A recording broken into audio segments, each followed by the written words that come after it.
envoyé spécial à Accra, Omar Nying. À l'aéroport d'Accra, les avions se posent successivement, mettant en exergue l'importance du moment. La Pointe Sarène fait partie de ces aéronefs. Quand l'appareil finit de s'immobiliser, le président de la République est accueilli avec les honneurs.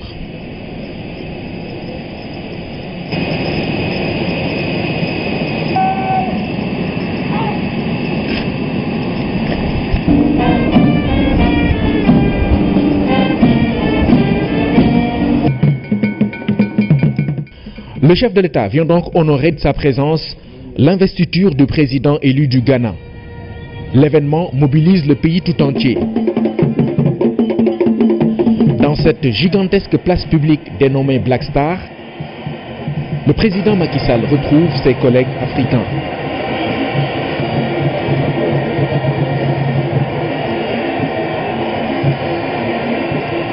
Ensemble, ils accompagnent le nouveau président et le peuple du Ghana dans ces instants historiques.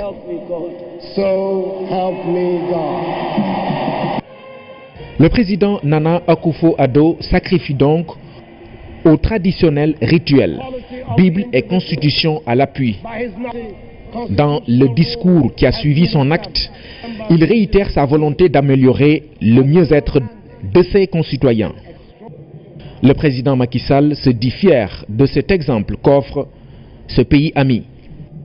Le continent avance dans la voie de la démocratie et le Ghana, à l'image d'un certain nombre de pays, vient de montrer que l'Afrique est également une terre de démocratie, de liberté et que les citoyens ont la possibilité de choisir leur leader. C'est un principe fondamental. Je voudrais féliciter le président nouvellement élu, mais aussi le président sortant qui a reconnu sa défaite, puis cet exemple inspiré de la Gambie. Le nouveau président du Ghana entre donc officiellement en fonction. Il est soutenu par la CEDEAO et l'Afrique. Il doit maintenant se mettre au travail pour mériter cet espoir immense du peuple ghanéen. Voilà, le président de la République à Accra, la cérémonie d'investiture du président nouvellement élu du Ghana, Nana Akufo-Addo. Ici chez nous, la Palestine et le Sénégal pour un enseignement supérieur de qualité. Le ministre palestinien de l'Éducation et de l'Enseignement supérieur et Mary Teuw Niane ont signé ce samedi un mémorandum d'entente. Le texte engage les deux institutions à partager et échanger pratiques et expériences pédagogiques et professionnelles pour développer l'enseignement supérieur dans les deux pays. Fanta Badji. Fortifier, promouvoir et développer la coopération dans le domaine de l'enseignement supérieur et de la recherche. C'est là le préambule du mémorandum d'entente signé par le ministre palestinien de l'Éducation et de l'Enseignement supérieur et son collègue Mary Teuw Niane. À travers ces deux institutions, la Palestine et le Sénégal veulent faire de l'enseignement supérieur un facteur de développement économique et social. Nous sommes convaincus du rôle critique que joue ce secteur dans le développement culturel, économique et social à l'heure où prend forme un peu partout dans le monde la société de la connaissance et du savoir. La Palestine, occupée et fragilisée par la colonisation israélienne, a tout de même pu développer son système éducatif et capitaliser une certaine expérience dans ce domaine. Mary Teuw Niane a aussi rappelé la qualité de l'enseignement supérieur du Sénégal. Les deux parties optent dès lors pour la signature de ce mémorandum qui profite aux deux institutions éducatives. Nous partageons également la vision qui accorde une place importante aux sciences, aux technologies, à l'ingénierie et aux mathématiques, ainsi qu'à la formation technique et professionnelle. Nous sommes, comme vous le connaissez, dotés d'une arme, d'une grande arme, qui est l'éducation. Nous sommes malades d'éducation et nous voulons être contagieux là-dessus et vous le transférer. La Palestine et le Sénégal entretiennent des relations fraternelles depuis 1975, date à laquelle notre pays assure la présidence du Comité pour l'exercice des droits inaliénables du peuple palestinien au sein des Nations Unies.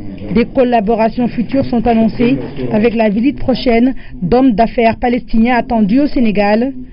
Les deux délégations ont échangé des cadeaux pour témoigner une fois de plus les liens forts qui unissent la Palestine et le Sénégal. La Sénélec veut améliorer ses relations avec les clients. Un comité national de dialogue avec la clientèle a été installé ce matin. Cette initiative vise à instaurer de nouvelles relations basées sur la confiance, l'écoute et le dialogue. La société veut améliorer la qualité du service et satisfaire ses abonnés. Fatou Diouf. En instaurant un comité national de dialogue avec sa clientèle, la Sénélec veut concrétiser une valeur fondamentale, le respect du client. Une communication insuffisante et une mauvaise prise en charge des préoccupations des consommateurs ont détérioré les relations entre la société d'électricité et ses abonnés. Avec ce comité, leurs attentes seront mieux prises en charge. L'initiative de ce comité national de dialogue avec la clientèle va permettre d'anticiper sur les difficultés et de pouvoir améliorer les moyens de traitement des réclamations et en même temps aussi de contact avec la clientèle pour les ambassadeurs de Sénélec qui sont les releveurs, les coupeurs qui viennent dans les maisons, mais en même temps les autres ambassadeurs qui sont les caissiers et ceux qui traitent les réclamations dans les agences. Je pense que donc c'est une initiative extrêmement importante qu'il va falloir pérenniser. Associations de consommateurs, délégués de quartier, organisations féminines de toutes les régions du Sénégal, ainsi que le personnel de Sénélec sont là pour jeter les bases d'une nouvelle relation fondée sur la confiance, l'écoute et le dialogue. Les objectifs de la création de ce comité sont donc de créer une meilleure relation clientèle fondée sur la confiance, la proximité, l'écoute et l'assistance. Mieux répondre aux attentes et besoins des consommateurs, avoir des relais et des canaux d'information sûrs et disponibles, construire une Sénélec plus soucieuse du développement économique et social du Sénégal pour préparer les jeunes à devenir des clients responsables et mieux informés face aux enjeux de l'énergie. Mais enfin, faire connaître les métiers de Sénélec aux Sénégalais et leur faire prendre conscience des difficultés liées à l'exploitation et des efforts consentis pour améliorer la qualité de service. Toujours dans la dynamique d'améliorer la qualité du service, la Sénélec met sur la table plusieurs projets relatifs au développement des énergies renouvelables, à la modernisation des infrastructures de transport et de distribution et à la promotion des compteurs intelligents. Il s'agit de réduire davantage les coupures d'électricité et d'améliorer l'offre de services. Comment faire respecter l'interdiction de fumer dans les lieux publics par la sensibilisation, mais aussi par la répression? Les autorités sanitaires ont réuni autour de l'administration territoriale de la région de Dakar les forces de sécurité. Gendarmes et policiers auront un rôle important dans l'application intelligente de cette loi, une loi qui prévoit des sanctions pécuniaires et pénales. Omar Diaw. Ils sont policiers et gendarmes, des éléments des forces de sécurité, quelques représentants de la lutte anti-tabac, des agents du ministère de la Santé, des journalistes bien sûr, tous autour de l'autorité administrative. C'est un atelier extrêmement important qui permettra à ces acteurs de terrain de mieux comprendre ce qui est attendu d'eux pour qu'il y ait une meilleure application de cette loi. Je veux dire une application à la fois ferme et intelligente. Application des dispositions légales en toute intelligence et en connaissance de cause. Cette loi est un instrument de plus dans la lutte contre le tabagisme qui affecte de nombreux Sénégalais. Vous avez pratiquement 6% de la population des Sénégalais adultes qui sont des fumeurs. L'enquête montre que très tôt, à 15 ans déjà, il y a des enfants qui commencent à fumer. La particularité, c'est qu'on voit qu'il y a peut-être beaucoup plus de tabagisme précoce en milieu rural qu'en milieu urbain. La loi de 2014 relative à l'interdiction du tabac comporte des dispositions concernant la publicité, l'étiquetage, la contrefaçon, les conditions de vente et d'usage, ainsi que les sanctions. L'agent verbalisateur a la possibilité de demander à la personne qui viole la loi de l'interdiction de fumer dans les lieux publics de donner une amende de 5 000 francs. Il ne s'agit là que de sanctions pécuniaires pouvant aller plus loin, mais il y a aussi des sanctions pénales selon la gravité de la violation de la loi. Celle-ci réglemente le tabac de la production à la commercialisation. Une raison de plus pour ne pas tomber dans le piège du tabagisme. Kédougou à l'honneur pour la deuxième édition des tournées régionales de la Direction générale de la planification et des politiques économiques. Le rendez-vous a permis à la DGPPE de partager avec les décideurs et les populations de la région pour une appropriation des politiques publiques. Abdoulaye Sinkare. Avec le concept des régionales, la direction de la planification et des études économiques vise à faire le point sur l'état d'exécution des projets du PSE, les objectifs de développement durable et les indices de disparité régionale. Cette rencontre nous permettra de passer en revue un peu les premiers résultats de la mise en œuvre du plan Sénégal émergent, de discuter un peu de l'intégration des objectifs de développement durable, les ODD, dans nos stratégies de développement, d'échanger un peu sur le cadre de suivi des politiques publiques et surtout une déclinaison au niveau local avec les PASER, mais aussi de discuter sur les disparités régionales. Et cela nous donne la possibilité d'échanger avec les habitants de Kédougou, les autorités de Kédougou, sur les atouts de la région de Kédougou, mais aussi les contraintes. Kédougou regorge de potentialités agricoles, forestières et minières, mais pour bien en tirer profit, il urge de lever les obstacles comme l'enclavement et le difficile accès à l'énergie. Dans toute la région de Kédougou, seule la commune de Kédougou dispose de l'électricité en continu.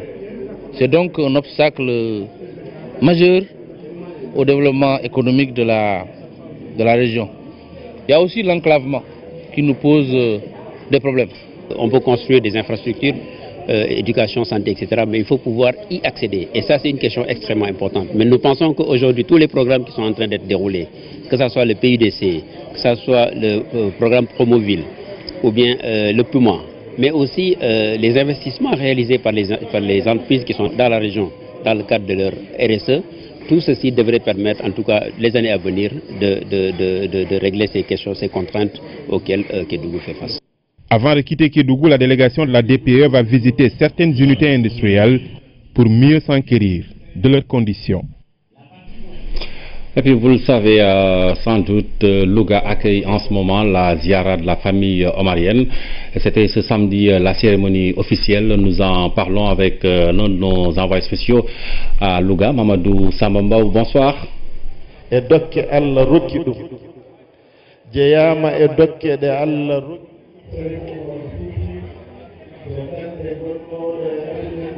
Bonsoir, Cheikh Traoré. Bonsoir Samba. Alors, je demandais donc les temps forts de la journée d'aujourd'hui. Vous pouvez nous en parler? Alors, vous venez juste au moment où le ministre de l'Intérieur est annoncé ici au stade de Louga, un stade qui a fait donc le plein depuis 16 heures pour accueillir cette cérémonie officielle de la ziara de la famille omarienne de Louga, donc la ziara dédiée à Thierno Muntaga Daha Cheikh Oumar, un petit-fils de la Jomar qui s'est donc installé ici à Louga dans le Djambour. Alors pour les temps forts de cette journée, nous savons que samedi c'est le dernier jour de cette Ziara édition 2017. Dans la journée, il y a eu la compilation des récitals de Coran, 344 au total, plus d'autres dévotions. Mais il y a eu également la présentation de l'ensemble des daïras, surtout la délégation malienne forte d'une centaine de personnes, à la tête de laquelle on retrouve l'ensemble des califes omariens du Mali, de Bandiagara à Nioro du Sahel en passant par Ségou et Kougnakari. Alors donc pour maintenant l'activité phare, c'est cette cérémonie officielle où on nous annonce tout de suite l'arrivée du ministre de l'Intérieur, qui sera suivi de l'arrivée du Khalif Thierno Bachir Muntaga Daha, après quoi il y aura un échange de discours ici entre le marabout et l'ensemble des invités parmi lesquels les représentants des grandes familles religieuses du Sénégal, mais également l'État représenté par le ministre de l'Intérieur qui assurément sera là à la tête d'une forte délégation, Cheikh Traoré. Voilà, Mamadou Samombawa, merci. Vous allez nous parler de tout cela dans nos prochaines éditions. Nous poursuivons ce journal avec la présentation de vœux du ministère des Affaires étrangères. Le Sénégal va poursuivre l'option d'une diplomatie économique et préventive et de promotion, autant pour moi, des investissements. C'est ce qu'a déclaré le ministre Mankeur Ndiaye à l'occasion de la cérémonie qu'il a présidée hier à son ministère. C'est un récit de Dahaba. Des poignées de main entre le ministre des Affaires étrangères et son personnel. Geste presque quotidien et ordinaire, mais il a revêtu un cachet solennel à l'occasion de la présentation des vœux pour l'année nouvelle. Moment mis à profit pour revenir sur les réalisations de la diplomatie sénégalaise au cours de l'année 2016. L'organisation au centre de conférence Abdou Diouf de Diamniadio de la 3e édition du Forum de Dakar sur la paix et la sécurité en Afrique Cette importante rencontre annuelle est en passe de devenir un rendez-vous incontournable dans le traitement des défis qui interpellent nos États, notamment les conflits, le terrorisme, l'extrémisme violent, ainsi que les nombreux problèmes connexes parmi lesquels on peut citer la malgouvernance et le non-respect des valeurs démocratiques. Notre pays a également entretenu une coopération bilatérale soutenue avec ses principaux partenaires, fidèle en cela à la vision des plus hautes autorités du pays, en faveur d'une politique extérieure orientée vers la promotion et la consolidation de la diplomatie économique. Ceci afin que le département apporte la contribution qui doit être la sienne à la mise en œuvre du plan Sénégal émergent. 2016 avait démarré par l'exercice du mandat de notre pays au Conseil de sécurité des Nations Unies. Le Sénégal, en une année, a su démontrer sa position de leadership. Et notre pays sera attendu sur tous les grands dossiers de la politique internationale. Qu'il s'agisse de la promotion de nos candidatures ou des négociations bilatérales et multilatérales, il nous faudra davantage d'investissement. La mise en œuvre de la politique étrangère du Sénégal au cours de l'année 2016 a été marquée aussi sur le plan bilatéral, d'une part par une consolidation des relations avec des alliés traditionnels et d'autre part par un élargissement des partenariats stratégiques à de nouveaux horizons, surtout économiques. Cette dynamique se poursuivra naturellement, car la diplomatie économique et de promotion des investissements est l'un des bras séculiers du plan Sénégal émergent. Au nom du président de la République, du chef du gouvernement, le ministre des Affaires étrangères a chaleureusement remercié ses agents pour les résultats obtenus. Il a aussi eu une pensée pour les diplomates sénégalais servant à l'extérieur et s'est également incliné sur la mémoire des agents arrachés à leur affection tout en renouvelant ses prières pour que le Tout-Puissant les accueille dans son paradis éternel. L'actualité internationale sous forme de brèves illustrées, elle nous mène aux États-Unis, au Portugal et au Ghana. Mais nous allons d'abord voir comment évolue la grogne des mutins en Côte d'Ivoire, où la tension règne toujours. Philomène Constance Diagne. Les militaires mutins ivoiriens déterminés à avoir gain de cause. Ce samedi, la situation n'a pas changé. L'accès de 5 villes du pays a été bloqué. Daloa, Doukro, Korogo, Odjene et Bouaké.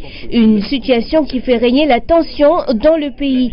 Des tirs ont été entendus. Ces militaires réclament des hausses de salaire, des primes et de meilleures conditions de travail. Ce matin à Abidjan, aussi, de nouveaux tirs ont été signalés. Le ministre de la Défense est allé à la rencontre des soldats à Bouaké en milieu d'après-midi afin d'ouvrir des discussions. Je suis content d'arriver à Bouaké, comme promis. Nous avions prévu de discuter avec nos hommes, donc c'est pour cela que je suis là, avec des instructions du président de la République, pour les écouter et apaiser la situation. Nous sommes en famille, donc il n'y a pas de problème. Un conseil des ministres extraordinaire est prévu en présence du président de la République ivoirienne, Alassane Ouattara. Nana Akufo-Addo investi à la tête du Ghana. Il devient 5e président de la 4e République au Ghana.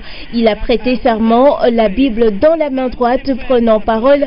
Il a promis de ne jamais abandonner son peuple et a véhiculé un sens de la liberté et de justice.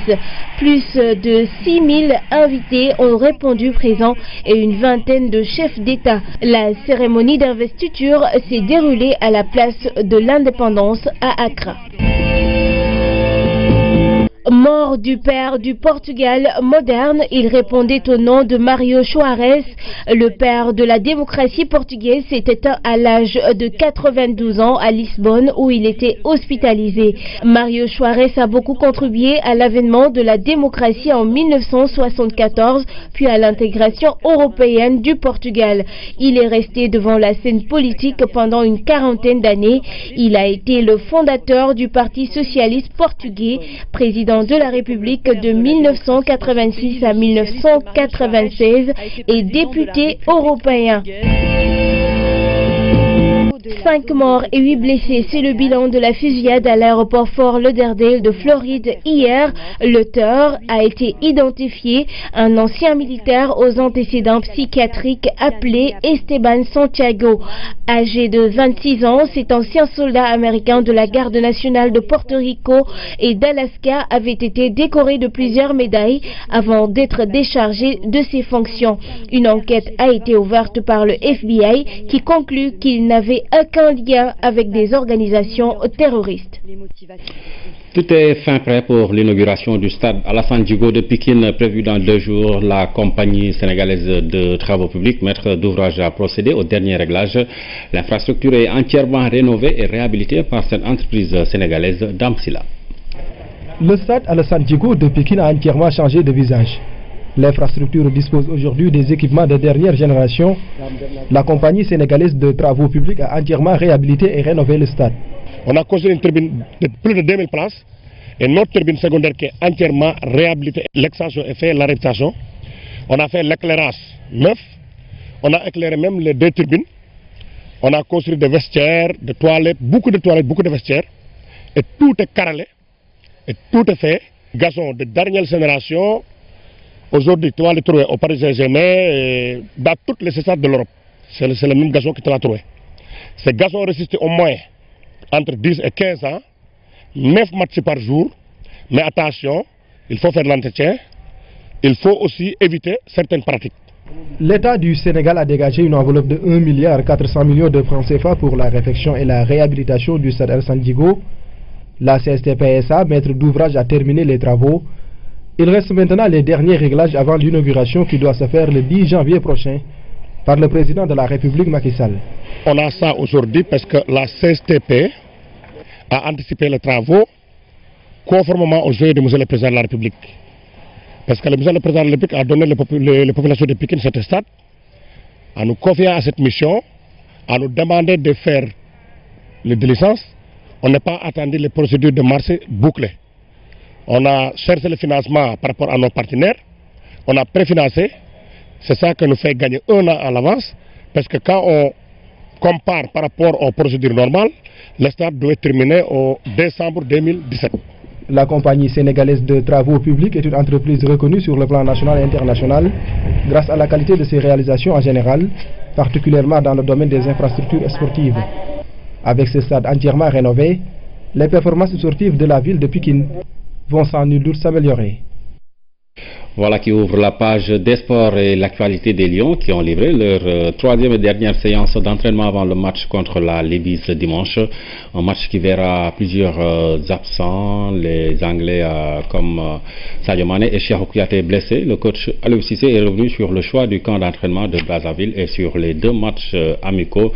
Nous y reviendrons. Nos envois spéciaux ont rencontré le coach de la Libye, les Chevaliers de la Méditerranée qui jouent un match amical ce dimanche contre les Lions.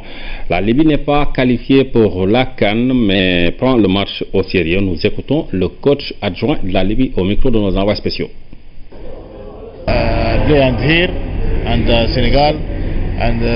Je pense que notre équipe est un bon sparring partner pour le Sénégal, d'autant que les Lions jouent dans un groupe avec 2 pays d'Afrique du Nord, la Tunisie et l'Algérie. What do you think about Senegal's team? Je ne connais pas vraiment cette équipe du Sénégal. Ce que je sais d'elle, c'est que tous ces joueurs sont des professionnels. Ils évoluent tous en Europe. C'est une bonne équipe et ce n'est pas pour rien qu'elle soit première du classement Afrique. Mais la Libye aussi a un bon et très jeune groupe avec des joueurs de 21 et 23 ans.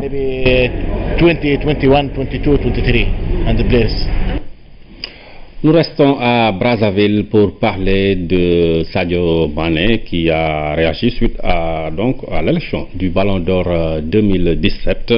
L'international sénégalais arrivé 3e félicite le gagnant, l'Algérien Riyad Mahrez. Sadio Mané reste concentré sur l'objectif de faire une très bonne Coupe d'Afrique des Nations. Nous l'écoutons au micro de nos envois spéciaux.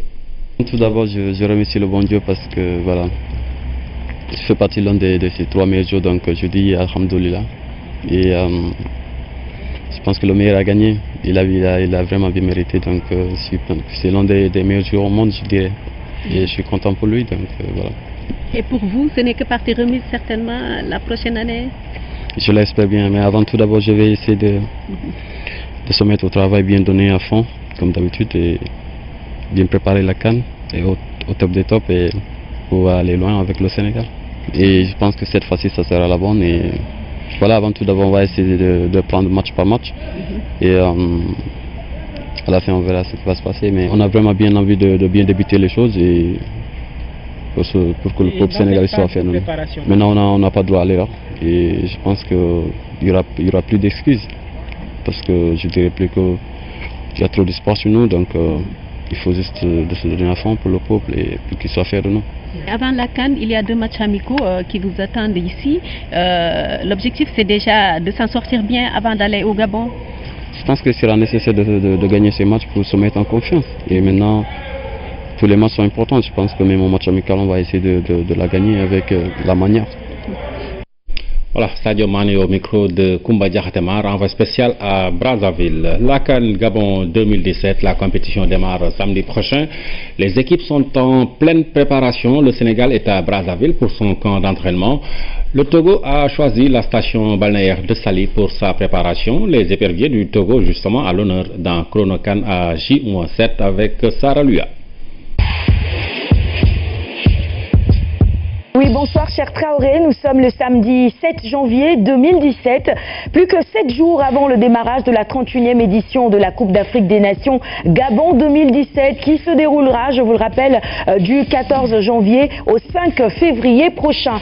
16 équipes sont en compétition, 32 matchs à disputer. Nous poursuivons donc la découverte de ce groupe avec le Togo. Après une qualification inespérée, les éperviers du Togo tenteront de faire amende honorable lors de cette compétition. Le Togo, je vous le présente maintenant.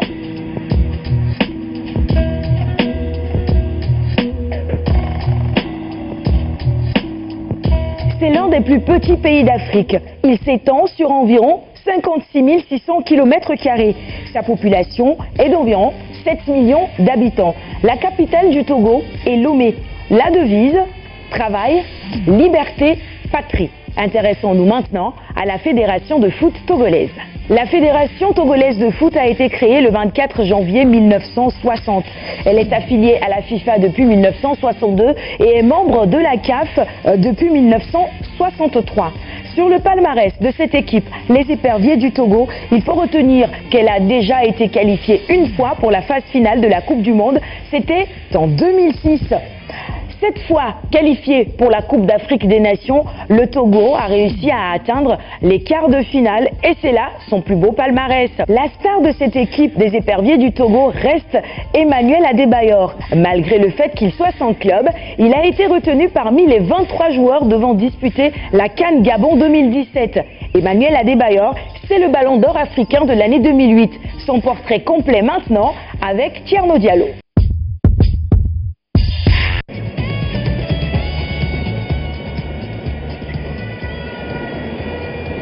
À 32 ans, il sera sans conteste l'un des vétérans de l'édition 2017 de la Coupe d'Afrique des Nations de football. De lui, le pays attend beaucoup, sauf que le capitaine est resté sans club depuis son départ de Crystal Palace en septembre 2016.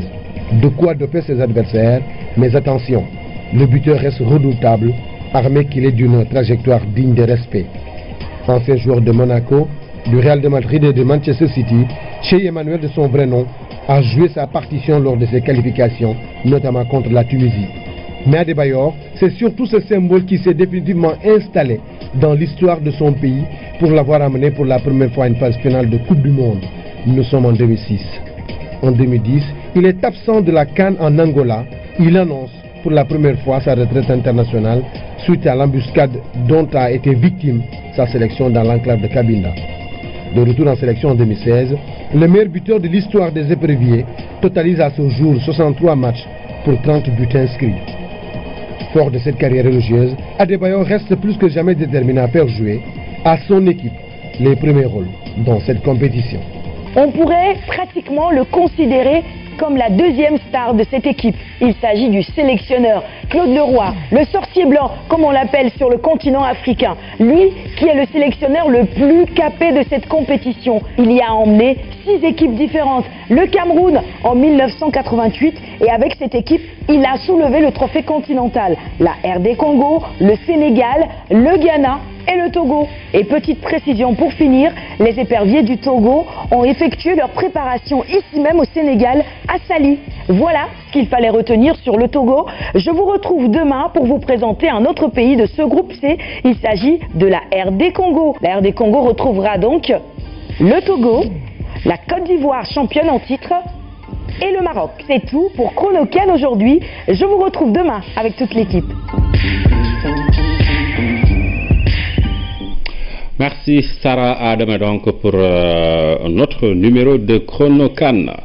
Le Soleil a célébré Noël ce samedi à Sorano, une occasion saisie par le quotidien national pour offrir des cadeaux et des jouets aux enfants du personnel. Objectif, rendre heureux les travailleurs pour une entreprise plus performante. Une palette d'artistes a assuré l'animation. Thierno Diallo. Après 10 ans de pause, le Soleil a fêté cette année Noël avec les enfants de son personnel. Une politique de l'actuelle direction générale du quotidien national qui vise à donner de la joie aux tout petits. Il n'y a pas eu de fête pour les enfants d'arbre de Noël. Simplement parce que l'entreprise, comme tout le monde le sait, a eu à connaître des périodes très difficiles. Et cette année, bon, depuis que certains niveaux de performance ont été atteints, on avait cette année-ci organisé pour la première fois dans l'histoire du Soleil une colonie de vacances pour les enfants. C'est à l'occasion de cette colonie que les enfants avaient demandé qu'on reprenne les arbres de Noël. Et donc la promesse avait été faite et cette promesse a été donc remplie cette année-ci. Cet arbre de Noël a été une occasion de distribuer des cadeaux et des jouets à tous les enfants, un geste hautement apprécié. C'est une nouvelle aventure qui commence comme tous les jours, mais celle-ci est beaucoup plus palpitante que les autres. Et j'aime beaucoup. Je leur dis merci à tous. Parce qu'ils dépensent toute leur énergie pour moi et c'est un grand geste qui montre l'attitude qu'ils éprouvent pour moi. Nous devons nous battre pour la rendre performante. Et quand nous atteignons des niveaux de performance assez importants, vous voyez, ça rejaillit dans les familles, ça rejaillit sur le personnel. Et c'est le lieu de saluer donc l'engagement du personnel pour ces dernières années. Les parents venus accompagner leurs enfants ont aussi salué la politique de la direction générale dirigée par Cheikh Thiam, un homme qui a impulsé un nouvel élan au quotidien national. Nous sommes très satisfaits de cette fête. Et nous promettons aussi de faire des efforts pour que les ressources viennent et qu'on puisse organiser d'autres fêtes plus belles. Il y a eu une rupture depuis près de 10 ans. On avait dit que ça n'allait plus se reproduire. Le DG et son équipe, ils ont osé et le personnel, ils ont réussi. Donc je dis que je suis très content. À l'occasion de cet arbre de Noël du quotidien Le Soleil, l'ambiance était au rendez-vous. Plusieurs artistes de renom ont défilé sur le podium de Sorano pour faire plaisir aux enfants du Soleil, quotidien national. Alors, les enfants du quotidien Le Soleil, en fait, il n'a pas trop duré à la télévision, mais il aura marqué l'histoire du journal télévisé.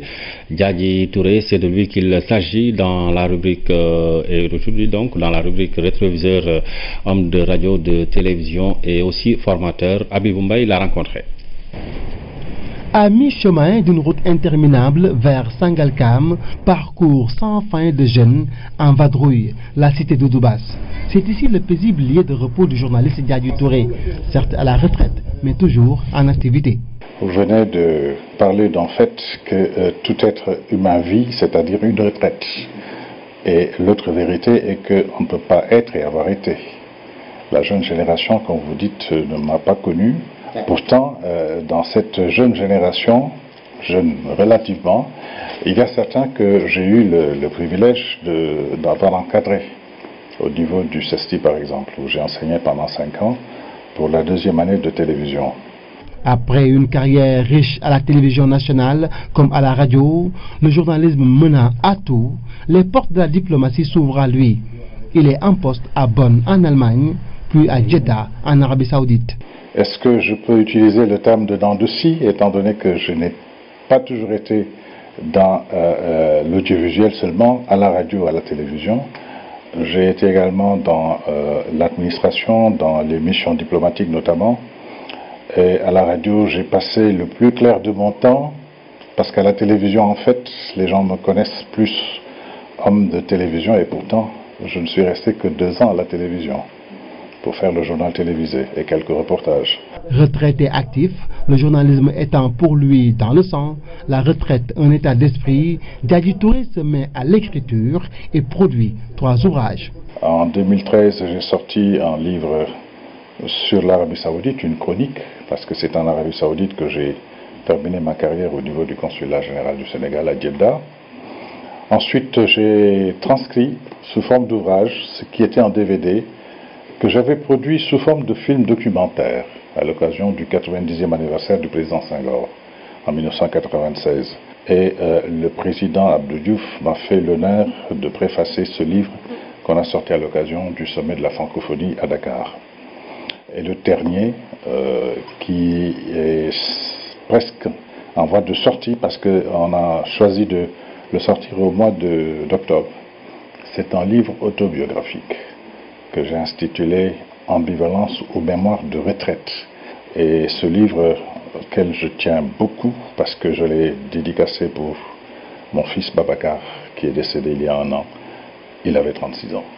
Entré en 1970 à la RTS, que de souvenirs du bon vieux temps. Les temps forts de ce passage à la RTS, c'est d'abord mon passage à l'antenne. Vous savez, la première fois qu'on a le micro, et alors qu'on rêvait de parler comme ça en public, même si c'est dans un studio. Ensuite, l'animation d'antenne. J'étais en féru de musique, surtout de musique nord-américaine. Ensuite, le journal parlé, mais c'est surtout les hommes, au niveau des hommes, que je peux dire que j'ai été marqué par certains qui, de par leur générosité, nous ont encadrés en tant que jeunes. Et c'est peut-être un peu ce qui manque à cette jeune génération, parce que sorti de l'école, il faut également un certain encadrement de personnes qui ont une certaine expérience.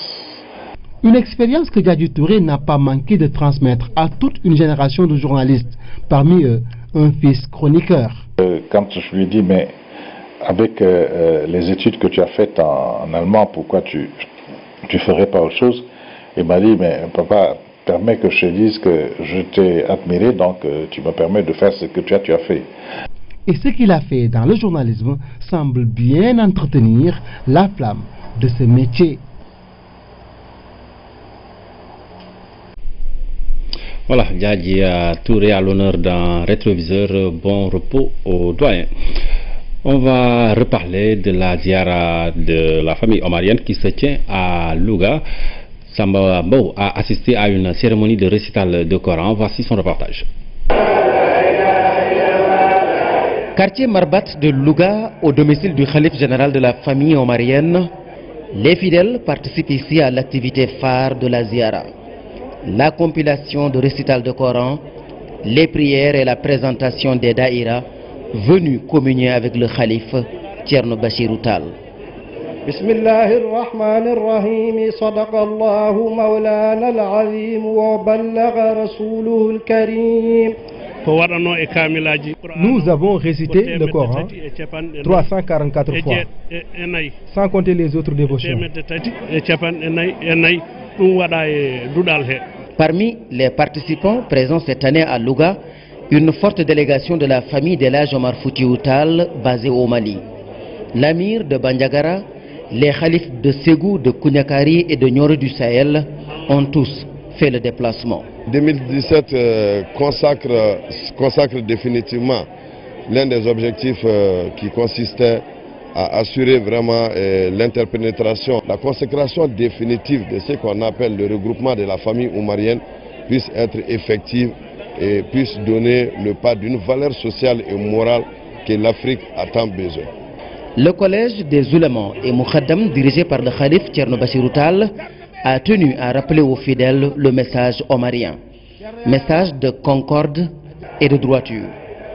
La veille déjà, le collège affichait les couleurs avec la Hadara Djouma, suivie d'une veillée religieuse dédiée au prophète de l'islam Mohammed, paix et salut sur lui. Merci à Mamadou Sambombo, merci également à vous d'avoir suivi cette édition qui est à présent terminée. Passez d'excellents moments en compagnie des programmes de la RTS.